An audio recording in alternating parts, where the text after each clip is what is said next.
Good morning, friends. I am here with little Lucy. She might make an appearance besides just her ears. And I'm here for a 30-week update in my pregnancy. I have been wanting to do this video for quite a while. I actually wanted to do one right at the end of my second trimester, which, theoretically I'm actually not that far off. But I've been super busy with work, and on my work days, that's usually when my hair is done, when my makeup's done, and usually that's an ideal time to do a video for YouTube, but I just haven't had the time, and today is my day off. It is about 9 o'clock in the morning, not doing my hair, not doing my makeup, so you get au naturel Ariana today for this video. And what I just wanted to talk about was some of the things that I'm doing to take care of my body, to take care of my mind, to take care of my spirit, especially when I'm really busy with work right now, but also the things that I'm doing to help me prepare for the ultimate workout of birth.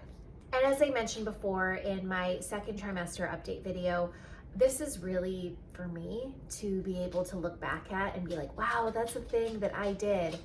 But I also have a lot of pregnant people in my life. And,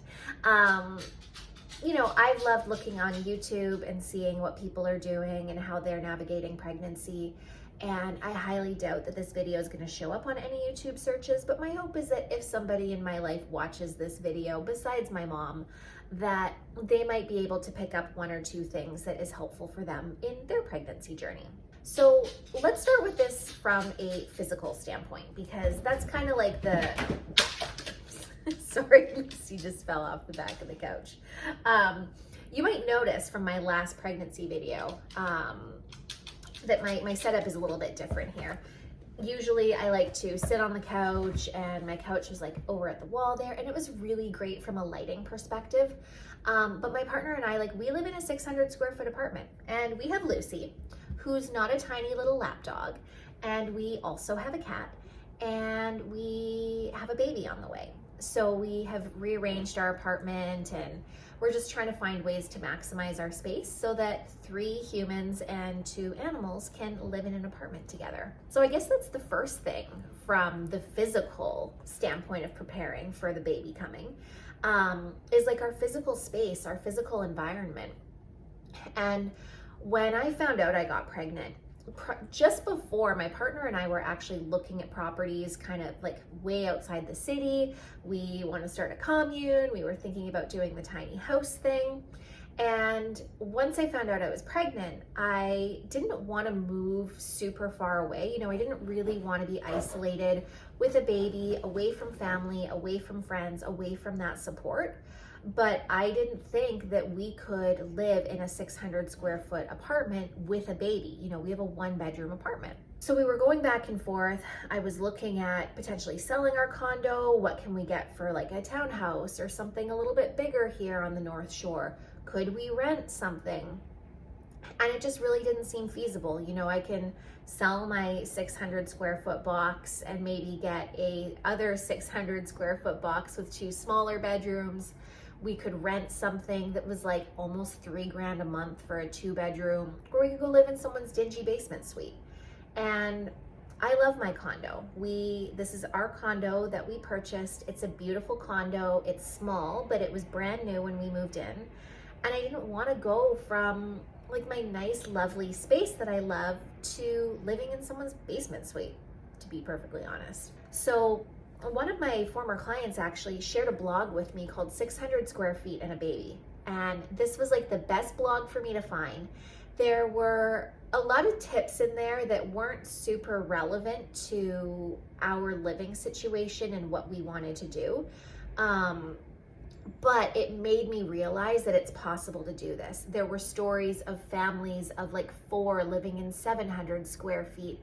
And it just started to open my mind to the abilities that we had to maximize our space. So I am extra grateful that A, I came across that blog, but B, that I started going wild with all of the decluttering and the organizing in December, January, February. We finished everything in March, because if I had left it till now, I would have had no time because I've been so busy with work, and I would have had zero energy. So I'm extra grateful that we got that done.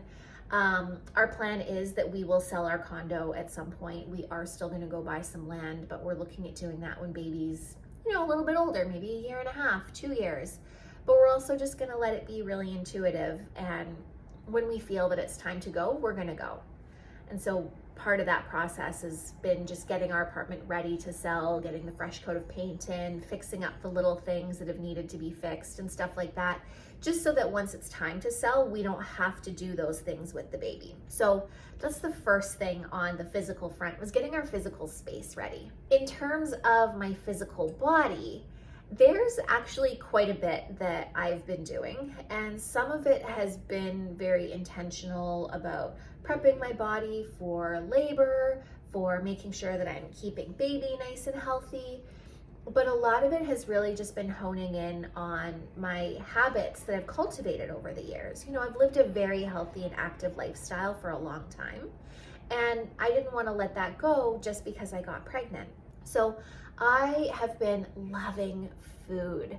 Oh my goodness. And like, I loved food before. I mentioned in my last video that Jordan and I used to joke that if I ever got pregnant, because we never thought I would actually be here, that I would just be like a food monster, and I'd be like eating all the time and like give me all the fries and donuts and like all that stuff. And don't get me wrong, I love my burgers, I love my fries, I love my sweet things. Ice cream. I have been craving Yogenfru's froyo, but it's like a 40-minute drive from here, and I just don't want to make that drive. But outside of that, I've really been loving just like playing in the kitchen and making really simple but delicious and yeah, kind of healthy things. And sometimes they're not so healthy. We've been eating a lot of tacos. I've been making lots of quesadillas. Playing around with like salads. I've been making, like, experimenting with different kinds of energy balls. What else have I been making? I made shepherd's pie. So lots of like really whole foods based yummy foods that are not necessarily like low cal, because that's not what I'm going for right now, but still really filled with a lot of nutrients. We're eating organic as much as possible, wherever possible, especially with our meat. Meat is still really the only kind of weird thing that I've been craving, because I was mostly plant-based for quite a few years before getting pregnant. So now that I'm eating meat, I'm making sure to have things that are organic, things that are pasture raised wherever possible, and I'm being mindful of my meat consumption. Like, I'm still not eating a ton. I always think of that point in Friends when Phoebe got pregnant and she started eating meat, and she'd been, I don't know if she was vegan or vegetarian, but Joey stopped eating meat to like balance things out. And I don't have anyone in my life who has stopped eating meat to make up for my increase in meat consumption.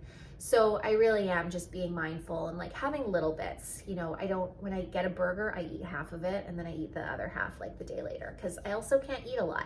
There's not a lot of room in here for food. I get full really, really quickly, and if I overeat, I feel like garbage.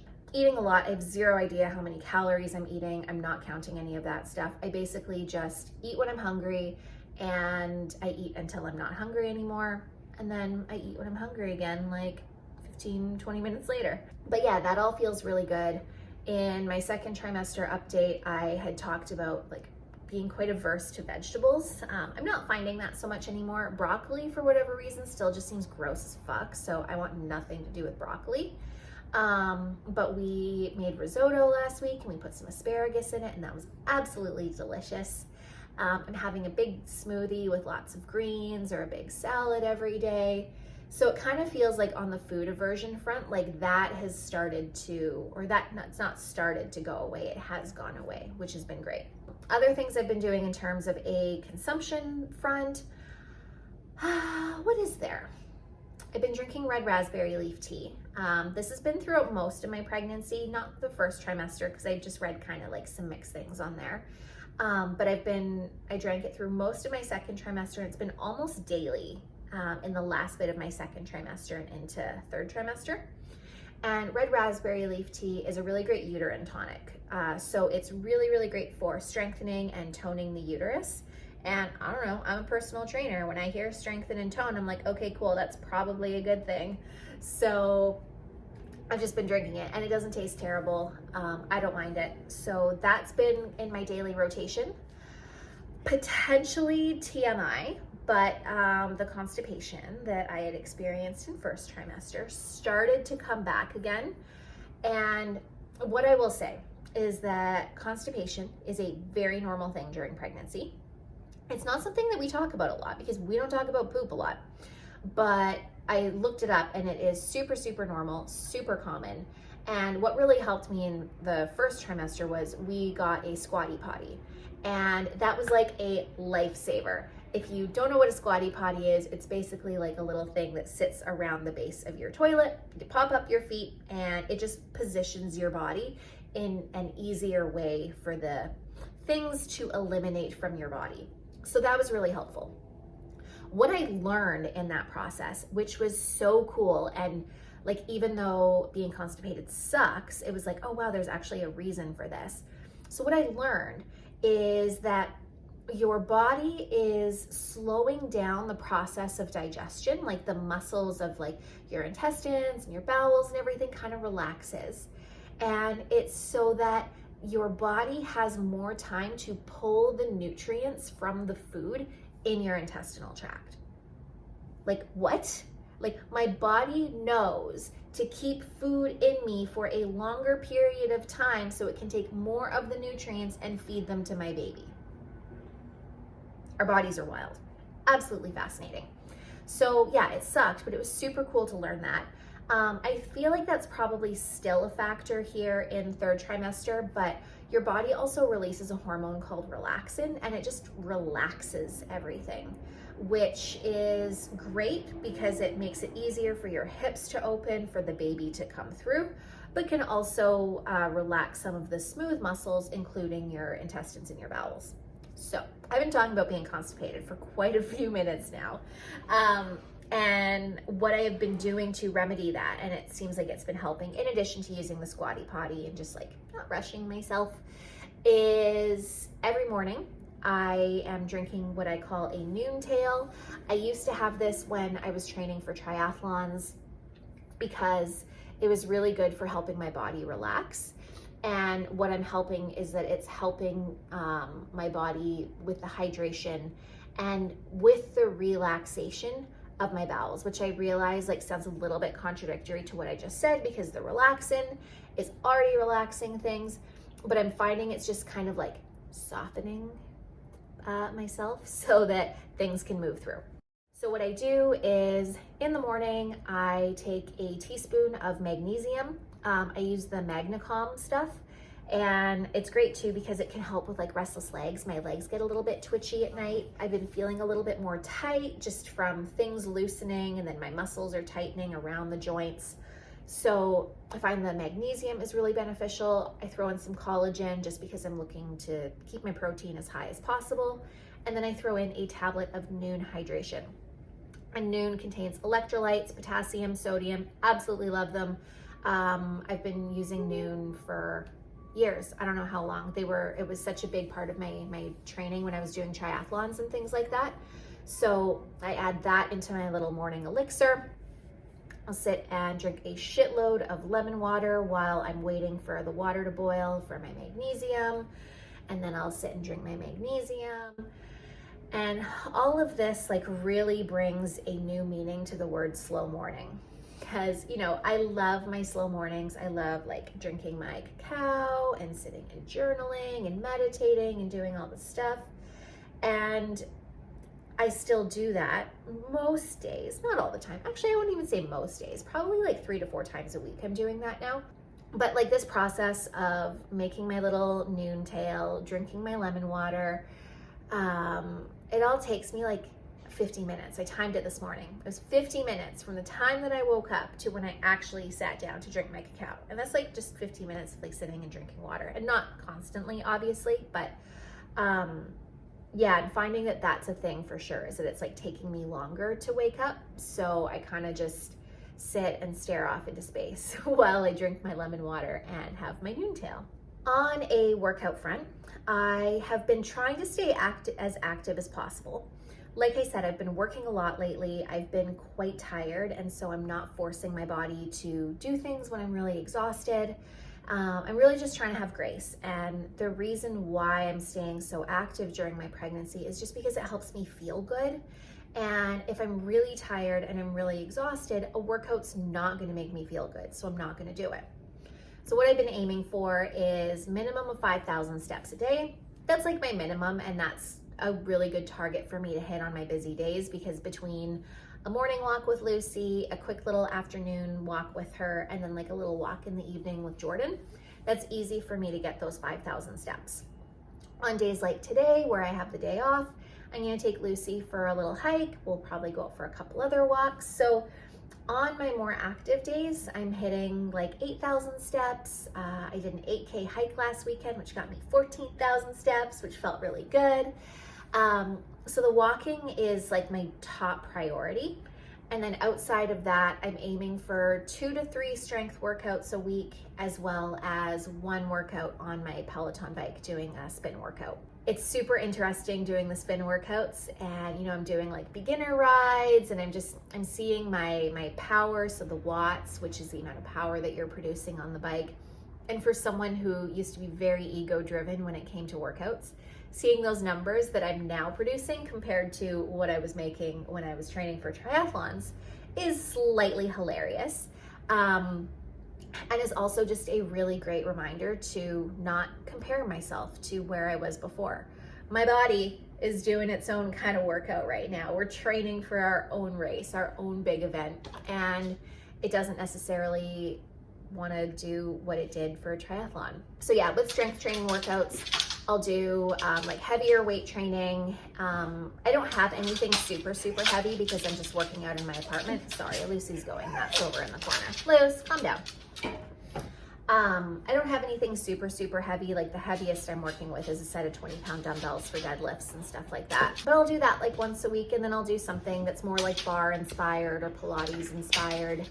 And I would say 4 to 5 nights a week, I'll do just like some stretches. I'll do some pelvic floor stuff, things to just help to strengthen and relax my pelvic floor, because you need to have both. You know, there's so much emphasis on Kegels, and it's just like the pulling up of the pelvic floor, but we also need to learn to like relax and let go, because when you're having your baby, you don't want to just like keep pulling up. You want to be able to relax and let go. So I've been doing a lot of that, but my low back and my hips have been starting to get just a little bit achy.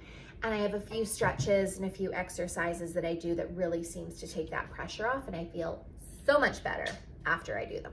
I'm also really finding that Epsom salt baths are absolutely amazing. I've been going through a ton of Epsom salts, probably using more water than I should, but I feel like that will probably, like, I'm just offsetting things now for when I don't shower because I have a baby and I don't have time.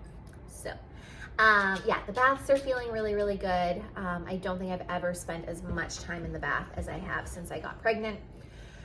And I have gone for a couple of prenatal massages. Don't love them. I really like massages that go like really deep. Like, I like to walk out of there feeling like I got my ass handed to me. And they don't do that to pregnant ladies, which, like, I suppose makes sense. And also, for some reason, the massage therapists do not shut up. They talk to me the entire time, and I have not mustered up the courage to say, I would just like to have this be a quiet thing. So I go, like, the couple times I've gone, I've booked them when my back's been quite sore, and it has been helpful, but it's not my favorite thing. I've done a couple acupuncture treatments in the last couple months. I have one coming up next week, which I'm really excited about. And then in my last month of pregnancy, I have weekly appointments. And I've read a lot about how acupuncture can help like speed up the process of like baby coming and make it so that baby's not late. And my acupuncturist was really clear in letting me know that baby's gonna come when baby's gonna come. But if there is something that's like blocking the baby, like, you know, if there's something energetically, or if one of my channels isn't clear, acupuncture can help to clear that, just so that baby can work on baby's timeline and not have to be later than she wants to be. So I'm really looking forward to those weekly appointments. And you know, I think all things considered, the fact that I'm 30 weeks pregnant, my belly is significantly bigger than it's ever been. I weigh more than I've ever weighed before. My body actually feels really, really good. And I attribute that to all of the strength training that I've done, not just through my pregnancy, but before. My posture is not the best posture because I spend too much time on my phone and my computer, but I really have worked to like build a really strong foundation. And I'm incredibly grateful to the gym rat Ariana and the Ariana that loved working out and training before, because I don't think I'd be feeling as good in my body as I do right now had I not been doing all of that training before. And I think the last two things I want to talk about with this are on like a mental and spiritual front. You know, my mental health is really, really important to me, especially because I was in such a dark place in the beginning of my pregnancy. And I'm so grateful to be in a place now where I wish you could see what's happening right now.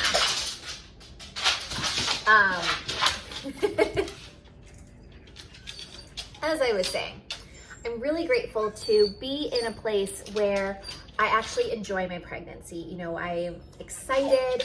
I love looking at my body every day. I love like thinking about what life is going to be like. There's just a lot of different emotions and experiences, and I'm super, super grateful to be here. I've been wanting to stay here. I know I can't control things and the hormones will do what they will do, but what's been really helping me stay in a good headspace is meditation, journaling when I feel like I need to. I don't actually journal nearly as frequently as I used to. And also just like giving myself grace to be a human being. So if I'm having a hard day, if I am feeling upset, if I am feeling like noticing myself trying to control things, I will let myself feel whatever it is that's wanting to be felt. I won't feed into it. I won't like over dramatize it, but I will not try to suppress anything that is coming up. I will acknowledge any fears. I will acknowledge any doubts or things that make me feel a little bit sad, like thinking about the fact that it's not just going to be me and Jordan anymore. Like that phase of our life is coming to an end. And yeah, I've gotten a little bit bummed out about that at times. Realistically, like when I allow myself to feel and honor and acknowledge these feelings, they go away significantly faster than if I were to just try and resist them or to make them go away. And how that ties in with my spiritual practice is that my spiritual practice really is about being fully immersed in the human experience right now. I'm not doing all of this work about like, what do I need to let go of? What do I need to clear? Any of that.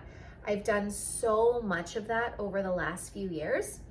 And to continue being in the space of like clearing and releasing and all of that, it just doesn't feel like where I'm at right now.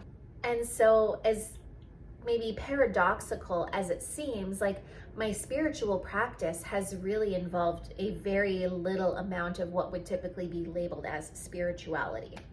You know, I'm doing breath work still, a couple times a week, sometimes a shorter session, sometimes something longer, like 30 or so minutes. I still meditate, I still pray each morning, I connect to my guides, I surrender things when I'm finding myself getting into spaces of control, but I'm not like pulling cards and like doing a lot of the things that I used to do that I labeled as spiritual. I'm really just allowing myself to be a spiritual being having a human experience, and that current experience is preparing for giving birth. A lot of that has really just involved like surrendering, letting go of the things that I can't control, which is everything, and just like letting myself be in whatever it is that I'm being in, whether that's like being super fucking stoked and being really giddy and laughy, or if that's being kind of bummed and being a little bit sad about things.